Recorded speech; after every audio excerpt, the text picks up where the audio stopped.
Seguimos conversando aquí en Primera con Adrián Zapata, Miguel Ángel Valcárcel, Carmen Acán y Eusebio Hernández. Como se han dado cuenta, nos hemos robado unos minutos del siguiente programa para seguir abordando este tema, ya que es importantísimo. Sí, Carmen Acán, la pregunta se la reitero a usted. ¿Cuál es el fundamento? ¿De dónde sale la frase que usted acaba de decirnos, de que había una orden para dispararle a la población? Es evidente por todo lo que sucedió ahí, en cuanto a que si ellos simplemente hubieran llegado con la intención de desbloquear, no tenían necesidad de disparar. ¿Por qué aparecen dos personas con disparos en la espalda? Eso no... ¿Cómo van a justificar esa situación si simplemente iban con la intención de desbloquear? No había necesidad de dispararles. Más de 35 heridos con arma de fuego, entonces no era una situación que simplemente se dio por una situación fortuita. Esto ya ellos lo tenían planificado. Yo me atrevería a decir esto por todas las situaciones y por las declaraciones que han dado los mismos manifestantes, por los medios de prueba que hasta el momento ha podido recabar el Ministerio Público. Es evidente de que ellos estaban ahí desde muchas horas antes esperando que se pudiera dar esta orden. ¿Y cómo? Ya se había desactivado el bloqueo, ya había un trato, digamos, aquí en Casa Presidencial para que se retiraran. Sí, incluso yo le dije aquí al señor Alcárcer que retiraran a los del ejército y que 10 minutos después yo daba la orden para que todos se retiraran. Sí. Y yo se lo dije, y ese es un compromiso que yo había asumido. Le dije, retiren a los del ejército y yo en 10 minutos mando a que se retire la gente. Mas, sin embargo, nunca se cumplió por parte de ellos. No, pero miren, no, es que nosotros sí verificamos, ¿sí?, todos los puntos de arriba, etcétera, etcétera. La orden, entendamos, ¿sí? Cuando estábamos nosotros, cuando ellos se retiraron y cuando yo bajé, ya el presidente había llegado a la Casa Presidencial. Entonces me avisaron, ¿y qué pasó con la gente? Se retiró. Entonces salí a la Sexta Avenida y ahí hicimos todavía con ellos la última reflexión. Y yo les pedí, hagan ustedes la propuesta que consideren. Es que hay que entender que ellos seguían recibiendo información de los puntos donde seguían tirando bombas. Y yo ya le había dicho al ministro de Gobernación, por favor, si estamos acá, ¿sí?, impartan instrucciones. Entonces de ellos salió, después que conversaron, una propuesta definitiva, que es lo que Carmen está explicando con mucha propiedad. Espérate un momentito. La propuesta fue así: retiren ustedes primero a las fuerzas de seguridad, no al ejército, porque en esos puntos había policía. Retiren ustedes primero, eso lo quiero recalcar, porque ese fue el convenio. Y cuando verifiquemos eso, nosotros, como decía Carmen, no les vamos a pedir que simplemente liberen el paso, que era lo que nosotros le habíamos propuesto. Les vamos a decir a la gente que retorne a sus comunidades. Entonces les dije, perfecto, y les repetí, ¿entendí bien? Esa decisión, les dije yo, afuera no la puedo tomar yo. Permítame un momentito, y subí con el presidente directamente, que ya estaba en la Casa Presidencial en ese momentito, y le dije, esta es la propuesta. Y él en ese momentito agarró el teléfono, llamó al ministro de Gobernación y le impartió sus instrucciones. Y yo tengo muy presente que le dijo, no les estoy ordenando que se replieguen, les estoy ordenando que se retiren. Y así se lo dijo. Entonces yo ya bajé para decirles, está aceptada la propuesta, ahora hagamos la verificación. Y en ese proceso, y retornemos y volvimos a entrar. Y en ese proceso estábamos realmente verificando efectivamente si se están yendo y toda la cosa. Eso se tardaba porque era una operación así.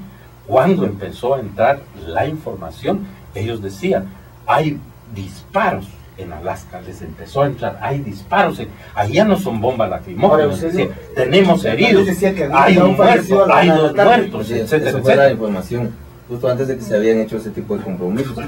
Y si nosotros, como dice acá el señor Valcárcer, nos retiramos de la sala donde estábamos de Casa Presidencial, primero era porque ahí se había rompido el compromiso. Como decía hace un momento, usted, el señor Valcárcer, había asumido ese compromiso desde las 11 de la mañana de las fuerzas de seguridad, no fue en ese momento. No, entonces, no. Usted en repetidas ocasiones nos dijo, ya di instrucciones, ya giramos instrucciones, eso fueron sus palabras.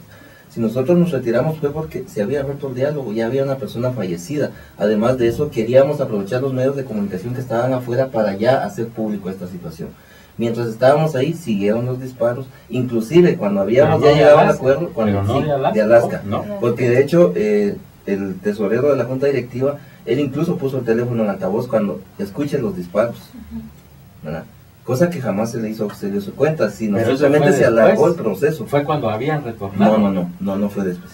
Bueno, la grabación es una yo cuestión, la tengo grabada, entonces, ¿no? Y ahí se bueno, ve claro. aquí la situación, Hernández termina. Aquí la situación es evidente de que simplemente pues se sigue o se quiere retroceder al pasado de cómo se soluciona o se solucionaban los problemas, porque a estas alturas los problemas no se solucionan matando a la gente, los problemas se solucionan dando prioridad y a profundidad tocando cada uno de los temas. Según ustedes, cuando ocurre el primer fallecido, ¿aún estaba la policía antimotines en ese lugar? Sí. De hecho, fue el inicio del ataque que... En ese punto, sí.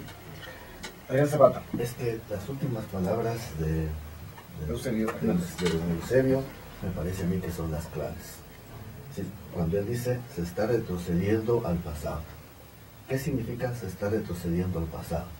En el pasado, en tiempos de la contrainsurgencia, las masacres y todos los actos de barbarie que se hicieron no fueron casos fortuitos. Fue una política de Estado. En este caso, la apreciación que muchos tenemos es que esto no es una política de Estado, que efectivamente es un hecho lamentable que hay que investigar, pero que no expresa una decisión del gobierno de enfrentar la conflictividad social por esa vía de la represión. Esa es la apreciación que nosotros tenemos. Ahora, yo solo quisiera agregar esto. Lo que pasa es de que puede ser que ahorita el caso Totonicapán se haya vuelto más evidente todavía, pero no es el primer hecho que se da, ¿verdad? Está el caso Varías, está este caso y otros casos que sí han habido muertes. Lo que pasa es de que siempre se tapa o se trata de tapar la situación, Pero no es el caso. Entonces, y como también una situación que con nosotros al entrar por segunda vez a la casa presidencial, habiendo ya víctimas y fallecidos, todavía aún así, y si usted se recuerda, nos dijo, el presidente ya está aquí y está en uno de los lugares de aquí de la casa, una de las habitaciones de la casa presidencial. Y aún así, sabiendo la situación de cómo estaba, todavía nos dijo, una condicionante es para que él ingrese aquí, es que ustedes retiren a toda su gente.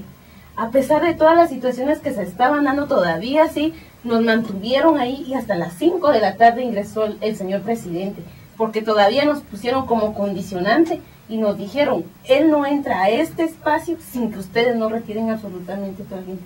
¿En dónde entonces está la voluntad de un diálogo ahí? Esa es la situación que yo no entiendo, no por mí, sino por todo un pueblo, por respeto a ese pueblo. Considero de que hubieran dicho, estamos aquí y los vamos a escuchar más. Sin embargo, y no me dejarán mentir los compañeros que estuvieron ahí, nos dijeron, entra si ustedes sacan a su gente de ahí. ¿Qué sentido tenía esto después de ya 4 muertes, que es lo que llevábamos hasta ese momento cuando nosotros nos decían, porque toda la gente corría? Y realmente es una situación muy difícil, porque yo muy bien recuerdo y nunca lo voy a olvidar, uno de los compañeros me llamaba y me decía, usó un término de la desesperación que tenía y me dice, ¿qué están haciendo ustedes aquí? Están matando a nuestra gente. Los gritos de la gente pidiendo auxilio. Realmente es una situación muy lamentable, pero más sin embargo yo lo dije, ellos no iban armados, no tenían ningún derecho a arremetir contra esta gente, porque una de las reglas que nosotros dijimos, no vayan armados, y que después salgan y digan de que fue un agente de seguridad de un camión, es lo más, perdón, pero lo más ridículo. Ese agente de seguridad, en algún momento se manejó que había sido el primero que había disparado. Señor Hernández, ¿ese agente de seguridad existió según ustedes o qué explicación hay detrás de él? Todo indica las pruebas, la gente que estuvo ahí, la expresión después de los hechos, todo indica que fue un ataque del ejército. No hubo pues que haya sido un agente de seguridad. Nadie de los pobladores el camión que transportaba materiales de construcción, eso supuestamente, bueno, no sé si supuestamente hay fotos. Como usted dice, es una suposición, Sí, la que existe. recordar. ¿Ustedes hablaron con la gente que estuvo ahí en algún momento? Sí, de hecho, ¿Vieron? nosotros hemos estado en constante comunicación con la gente que estuvo ahí. ¿Y alguno de los manifestantes le habló de la presencia de un camión y le habló de la presencia de un agente de seguridad de ese camión? En ningún momento. Sí se ha hablado de que sí, los camiones, pues es evidente que estaban ahí, ¿verdad? Pero que hayan llevado seguridad y que hayan disparado, eso no lo ha dicho todavía ninguno, tampoco se ha comprobado nada. Tenemos mensajes de algunos automovilistas que estaban en el lugar, dicen que fueron agredidos por los manifestantes. ¿Qué tienen que decir ustedes al respecto? Quizá la situación se dio cuando el ejército empezó a dispararles. Ellos estaban actuando, así que en defensa de su vida, y estaban luchando para que no también fueran heridos ni matados como fueron las 6 personas. Lamentablemente se justifica y se dice de que de parte de nosotros salió del control esta situación, pero no es así. Si en todo momento nosotros dijimos mantengan el orden, no hagan absolutamente nada, es una manifestación pacífica, y si ellos actuaron de esa manera fue porque ellos tenían que ver cómo defender su vida. En un momento determinado, quizás dentro de todo el caos que sucedió, pudo haber visto alguna confusión, mas sin embargo no ese era el objetivo. Desgraciadamente pasaron estas situaciones, pero en ningún momento el objetivo era ir y hacer daño a la propiedad privada. Nosotros tenemos bien claro esa situación. Pregunto aquí algo que creo que es importante para todos. Al final de cuentas hay una investigación en curso, y una conclusión tendrá que extraerse de esta. Si la historia que surge de la investigación es diferente, ¿cómo piensan tomar? ¿Confían ustedes en lo que está haciendo el Ministerio Público? Que eso por Miguel Ángel Valcárcel. ¿Confían en lo que están haciendo el Ministerio Público? ¿Ha tenido las suficientes herramientas? Porque se hablaba de que a las 10 de la noche todavía no habían podido llegar a la escena del crimen. O sea, yo quisiera que ustedes me dieran su opinión al respecto. Mira, la operación como lo hicieron, yo lo que sé es que entre el MP de Sololá, de Totonicapán y de Quetzaltenango se distribuyeron como las tareas, ¿verdad? Y después se sumó un equipo, digamos, del área de derechos humanos, entiendo, pero no conozco realmente cómo es que el MP tomó sus decisiones. Lo que sí sé es que se les contactó desde los primeros momentos para acompañar el proceso. Eso sí, se hizo desde la propia presidencia para decirles, bueno, cómo actuamos en esta cosa y darles todas las facilidades. Carmen Tecamo, ¿confía usted en lo que está haciendo el Ministerio Público? Si quiero que sea sincera, no confío en 100%, pero yo se los dije a los oficiales y al mismo fiscal del Ministerio Público de Totonicapán. El año pasado se firmó un acuerdo marco entre el sector justicia de Totonicapán y las autoridades comunitarias. Yo creo que ellos, como totonicapenses y sobre todo por un deber que tienen, deben hacer las cosas tal y como son, y se los dije el día domingo que se inició el proceso de investigación. Yo no voy a exigir de que ellos se inventen cosas o oculten cosas. Yo exijo que se haga justicia, y quienes tengan que pagar por lo que hicieron, sean los actores materiales e intelectuales, sean quienes sean, que paguen por lo que han hecho. No por mí, sino por la población a quien yo represento. Bueno, según reporta un colega en su Twitter personal, hay 9 capturas ya, incluido un coronel. ¿Qué dice esto, Eusebio Hernández? Bueno, la pregunta inicial, pues yo quisiera decir que como ente que promueve la justicia en el Ministerio Público deberíamos de confiar. Ahora, el problema lo tenemos acá. El problema es de que en este país se compran voluntades, se solapa información. Entonces, eso es, digamos, a lo que nosotros no confiamos. Pero cuando usted escucha de que ya hay 9 capturados, ¿qué opina al respecto? Estamos esperando el seguimiento, porque que estén capturados no implica que hayan estado condenados, a que ellos hayan sido los responsables. Entonces, nosotros esperaríamos que se le dé seguimiento, y si son ellos los responsables, pues que paguen por lo que hayan hecho. Ahora, Zapata. La voluntad del presidente que ha expresado es que el gobierno va a colaborar con esa investigación. Por consiguiente, hay que confiar, me parece a mí, en términos de la legitimidad sistémica, hay que confiar en la investigación que haga el Ministerio Público y el fallo que finalmente dé los órganos jurisdiccionales. Pero yo creo que la principal lección ya deberíamos tener capacidad de tenerla aprendida.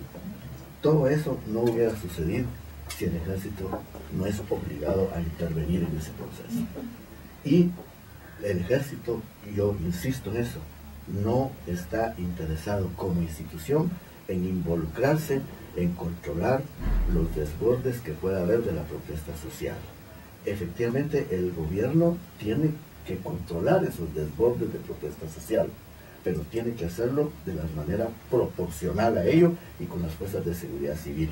Y entendiendo que los problemas de fondo que motivan esa protesta social no se van a resolver con represión, no se van a resolver con la utilización del poder coercitivo del Estado, aunque se pueda utilizar para enfrentar desbordes, sino que se van a resolver si efectivamente entramos a los problemas de fondo, que son de naturaleza estructural y histórica, y que eso no quiere decir que no podamos empezarlos a abordar y a resolver. Aquí hay muchos mensajes que plantean esta idea y es una pregunta para el señor Hernández.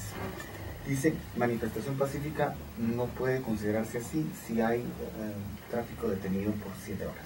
¿Qué tiene que decir al respecto? Bueno, definitivamente el concepto de manifestación pacífica es porque no se estaba agrediendo a nadie.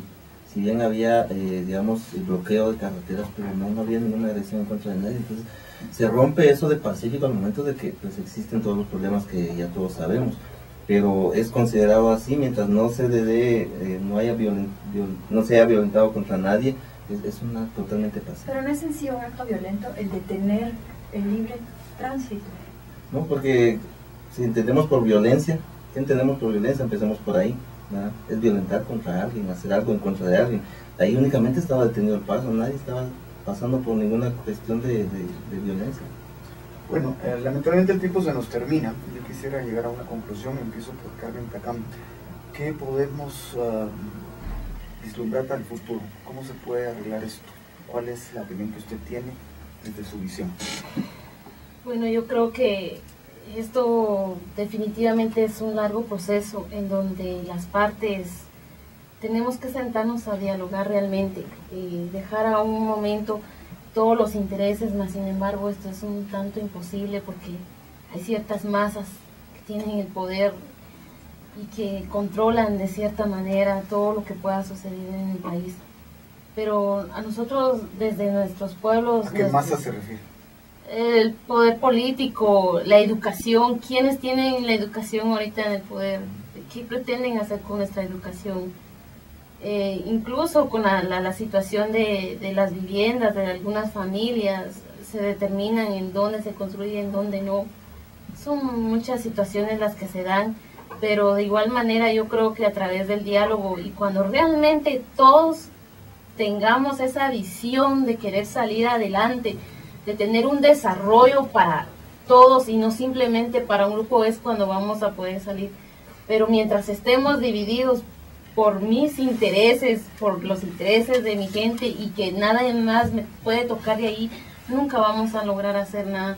Es momento para que todos podamos retomar el diálogo, saber de que somos diferentes y aceptar esa diferencia de los demás, aceptar de que Guatemala pues está pasando por una situación un poco difícil, pero nosotros como guatemaltecos debemos de contribuir al desarrollo y decirle pues a todos, ¿verdad?, que podamos ser parte integrante de este desarrollo. Miguel Ángel Valcárcel, ¿qué nos puede decir?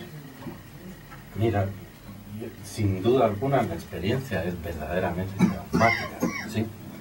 Yo creo que es un punto muy importante para la conciencia nacional de cómo podemos hacer una inflexión justamente en esa conciencia y hacia dónde nos orientamos como sociedad, ¿sí? Efectivamente, la posibilidad, y en esto el papel tan importante que juegan las autoridades tradicionales, las alcaldías indígenas, las organizaciones comunitarias, es importante.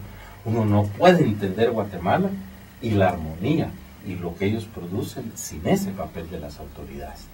Y yo creo que enfocarnos entonces a encontrar los elementos que posibiliten la armonía social, la concordia, pero la resolución concreta de esas demandas insatisfechas es la parte verdaderamente clave, ¿verdad? A pesar del dolor, yo sí veo con esperanza que la sociedad guatemalteca puede ir para adelante. Eusebio Hernández.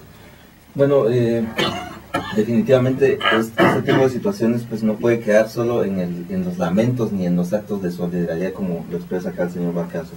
Esto tiene que transformarse en propuestas concretas, en soluciones concretas, y lo que ya decía acá Adrián, ¿verdad? Que toquemos los temas de fondo. La plática ahorita estuvo en torno a la masacre que se hizo, pero no dejamos de lado las propuestas concretas que llevábamos ese día, que eran 3 principalmente. Mejorar al servicio de energía eléctrica, no a los 5 años al magisterio, y la cuestión que también, el análisis que se presentó en torno a las reformas a la Constitución. Definitivamente queda mucho trabajo que hacer. Decirles que por lo que ha pasado al pueblo de Totonicapán no le resta fuerzas, le está dando fuerzas. Definitivamente seguimos en la lucha, tenemos el respaldo de toda una población, y decirle también al gobierno que asuma su responsabilidad como gobierno de gobernar para un país, no para un sector. Que como lo dije al inicio, pues el gobierno se hace dando soluciones a los problemas, priorizando necesidades, haciendo desarrollo integral, no matando a la gente. Definitivamente esto no es una solución, sino es más, se convierte en otro problema social. Entonces, y tenemos que tocarlo así. Definitivamente aprovecho el tiempo también para agradecerle la solidaridad de todo el pueblo de Totonicapán, a nivel nacional, la comunidad internacional también que se ha solidarizado con nosotros. Vamos a darle todo el seguimiento necesario a esto, y también pedirle a los otros sectores, al sector empresarial y a algunos otros que han dado mensajes y declaraciones, incluso hasta discriminadoras, racistas, el que nos traten de campesinos, de todo lo que han dicho, pues pedirles de favor que al hacer un tipo de declaración de este caso, pues que primero se haga el análisis de la coyuntura a la que estamos viviendo. Entonces, agradecerles el espacio, pedirles también a los medios de comunicación, agradecerles esto que están haciendo, porque es necesario que a la población le llegue la información verdadera y no la que se solapa o lo que se supone que es. En Zapata, cierro usted este programa, tenemos muy poco tiempo. Gracias. El reto es convertir una tragedia nacional en un camino de acuerdo. Yo creo que es difícil, es fácil plantearlo teóricamente, pero me parece que esa es la opción. La encrucijada es, esta tragedia va a ser el piso de un proceso de mayor polarización social, o esta tragedia puede constituirse en una búsqueda de acuerdo. Y hay que entrarle a los problemas que decía acá el colega, pero yo diría a problemas más de fondo. Y hay que usar el diálogo, pero con la voluntad de cumplirlo. Y miren, hay un ejemplo de esa incapacidad del diálogo como voluntad de cumplirlo. ¿Acaso la marcha campesina no logró un acuerdo con la instancia de jefes de bloque para aprobar la iniciativa de ley 4084, que es una ley de desarrollo, la ley de desarrollo rural, que no es una solución en sí misma, pero sería una herramienta fundamental para entrarle a los problemas de fondo? ¿Y qué ha pasado después de ese compromiso? El Congreso ha cumplido con ello. Y si usted revisa las audiencias que se dieron después, todas las organizaciones indígenas, campesinas, comunitarias, reclamaban la aprobación de esta ley, y los sectores empresariales se oponían a ella. Yo creo que efectivamente no el gobierno, el Estado tiene que estar somos todos, los poderes del Estado tienen que estar en función de los intereses nacionales y no en función de intereses particulares. Hagamos de esta tragedia una oportunidad de acuerdo nacional. Carmen Tacán, Miguel Ángel Valcárcel, José Hernández, Adrián Zapata, gracias por haber estado aquí hoy en la primera hora.